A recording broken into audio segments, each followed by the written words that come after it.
Tonight on the Midnight Drive, we're talking about superstition, but not the old version.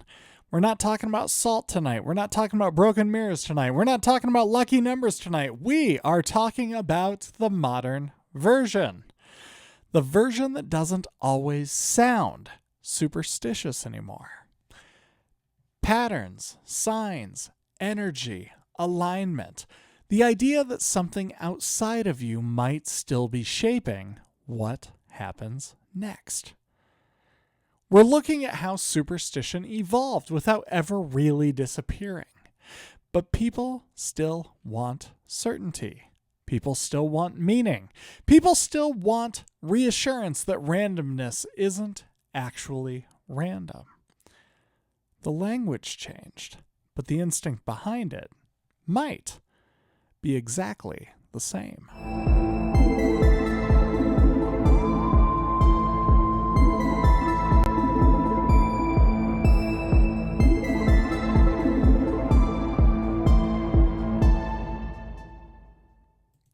One of the most interesting things about superstition is that it never really went away.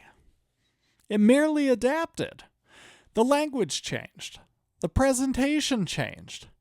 But the underlying instinct stayed exactly the same. The need to find patterns. The need to feel connected to something larger. The need to believe that uncertainty isn't completely random. That instinct still exists everywhere. It just sounds different now.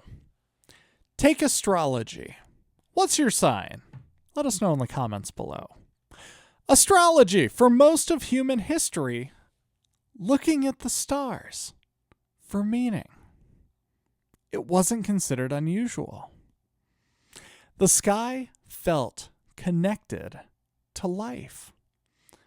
Movements in the heavens felt important, predictive, like they reflected something happening down here on Earth.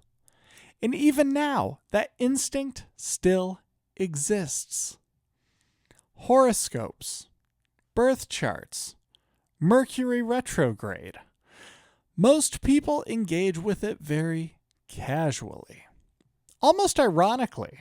But what's interesting is how quickly the language becomes personal. Oh, this explains why I've been feeling off. That makes sense now. No wonder everything feels chaotic lately. Have you ever heard somebody say that? When there's a full moon? That's usually when you hear people say things like that. It's something external that's being connected to personal experience. Not as metaphor, but as explanation. And that doesn't stop with astrology. It extends into all kinds of modern systems.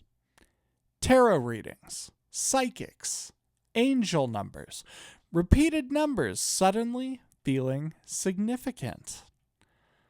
A coincidence becoming a message. An unexpected event becoming a sign. Not because there's proof, but because the pattern feels emotionally convincing. That's the important part right there. Don't miss it. The pattern feels emotionally convincing. People don't usually believe these things because they've been logically proven. They believe them because they feel meaningful, because they organize uncertainty into something understandable.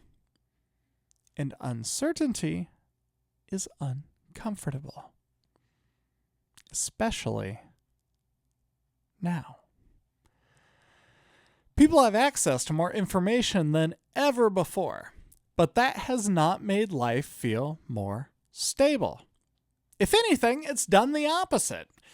Everything feels temporary. Everything feels unstable. The future changes constantly.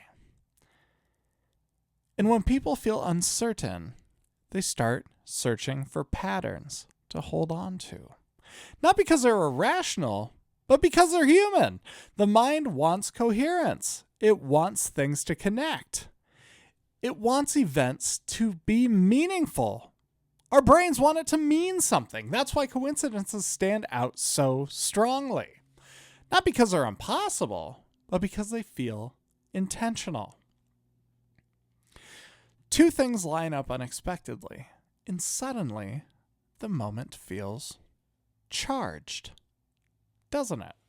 Like there's meaning hiding somewhere inside it. That's the same instinct superstition has always relied on.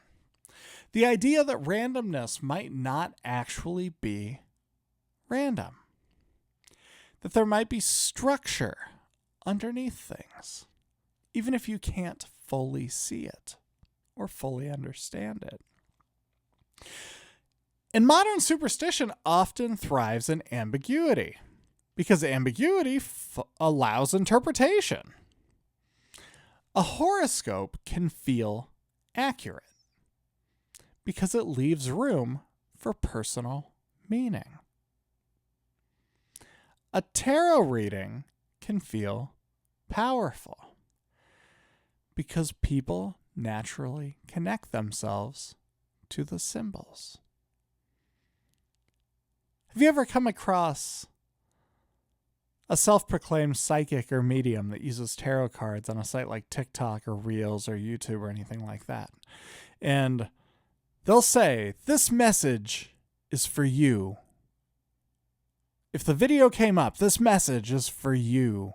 They really, really make it sound like it's for you. And then you look at how many times it's been liked and interacted with. Hundreds of thousands of likes, tens of thousands of likes, thousands of likes, hundreds of likes. Every single one of those persons, every single one of those people considered this message legitimately just for them. This isn't a bad thing. I'm not saying it to demean anybody either. It's just so wild how you can copy and paste that feeling of personal meaning and then accept whatever that medium or that psychic is going to say after they've already articulated this message is for you. Start saying, I identify with that. Oh yeah, I can feel that. I know what's going on here. You automatically attach it to personal meaning. The mind fills in the gaps. It searches for relevance. And once relevance is found, the experience feels personal, not theoretical. Now it feels real. That's why these systems persist. That's why they've been around so long.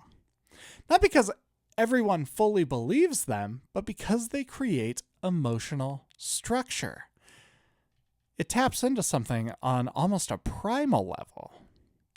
They give people a way to process uncertainty, a framework for interpreting things that otherwise feels unresolved. And what's fascinating is how socially acceptable many of these systems are now. In some places, they're almost expected. Dating profiles listing zodiac signs, people joking about retrogrades affecting their mood, conversations about energy. And most of it exists in this interesting middle space between irony and sincerity. People say it jokingly until they don't, until something lines up, until something feels accurate enough that the joke starts becoming real. And that's how superstition works. It's not through certainty, it's through repetition, through emotional reinforcements, through moments where the pattern feels correct. What do you make of all this? What do you make of astrology and mediums, tarot cards, the zodiac, Mercury retrograde? Love to hear it in the comments below. Please share your experience with us and share your sign. I'm a Pisces. Where are my fellow Pisces? We always love having you along right here on the midnight drive. Now, once something feels emotionally true, the logic becomes less important. Have you noticed that? Not irrelevant, just secondary. Because people don't always search for explanation. Sometimes they're searching for reassurance, for comfort, for the feeling that what's happening to them fits into something larger, a bigger picture, a more meaningful picture. And that instinct hasn't changed at all. Only the vocabulary surrounding it has. What makes modern superstition especially interesting is that it often doesn't sound mystical anymore. It sounds therapeutic. It sounds grounded. It even sounds scientific sometimes. The language has shifted.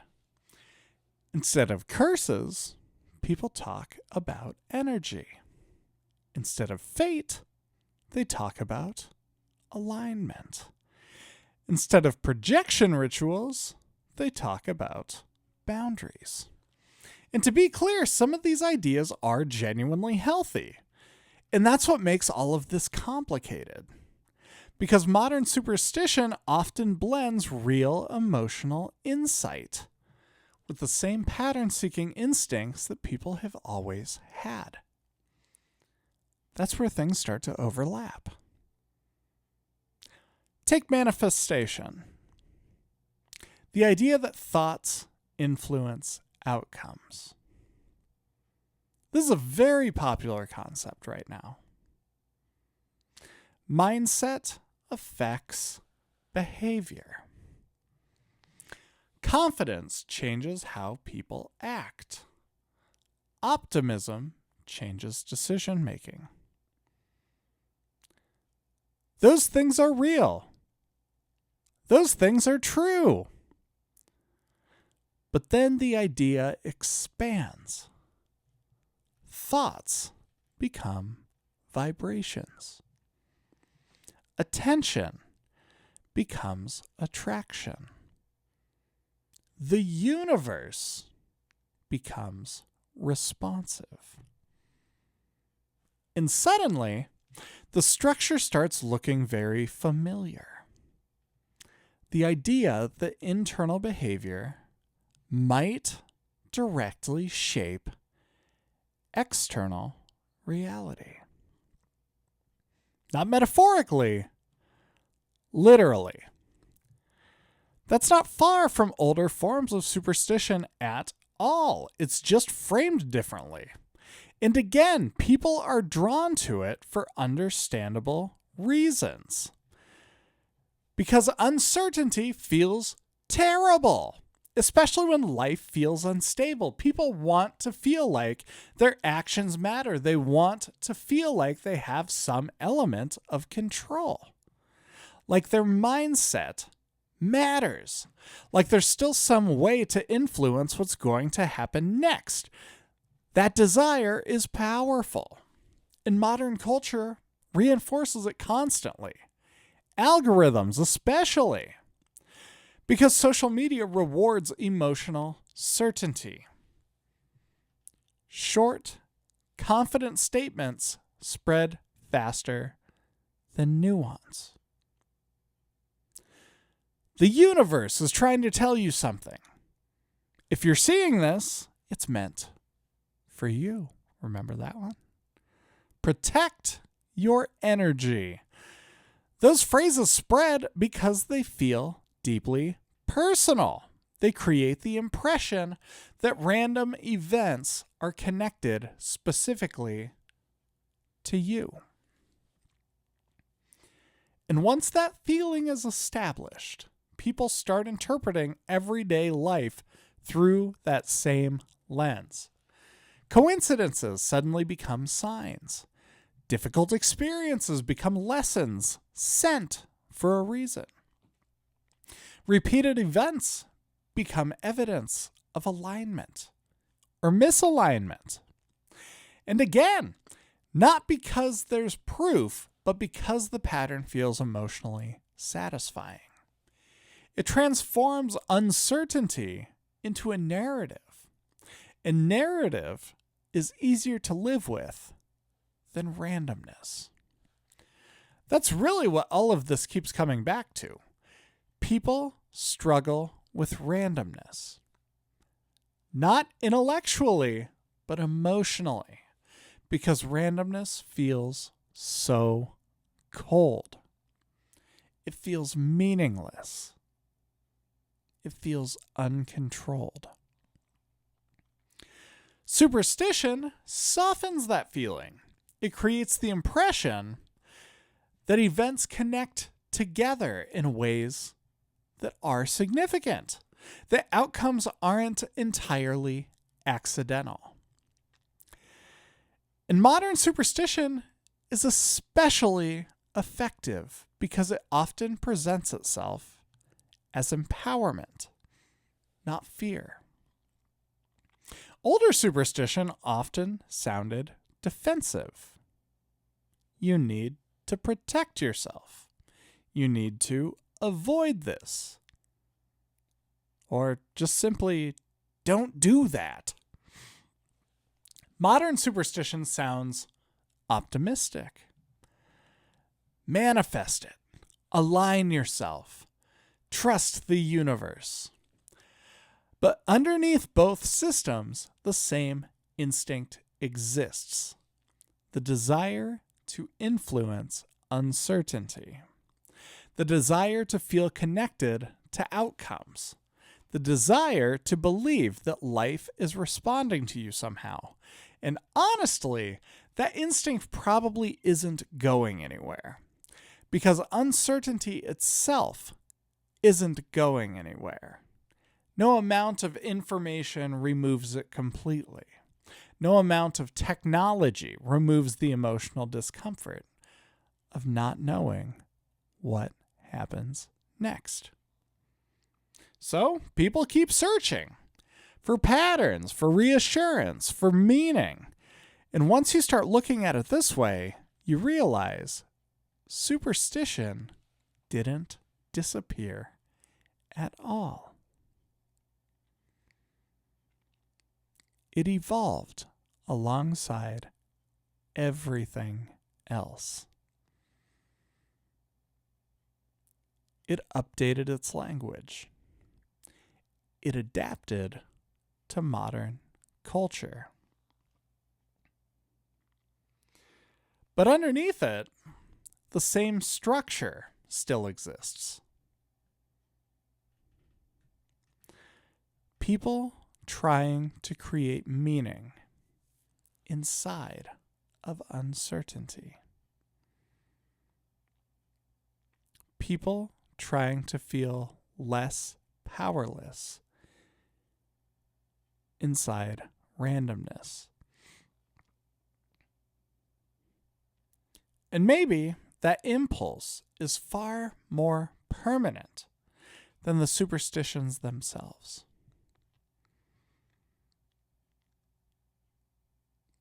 Superstitions from ancient times to superstitions of the modern day. It's wild how connected and timeless they are.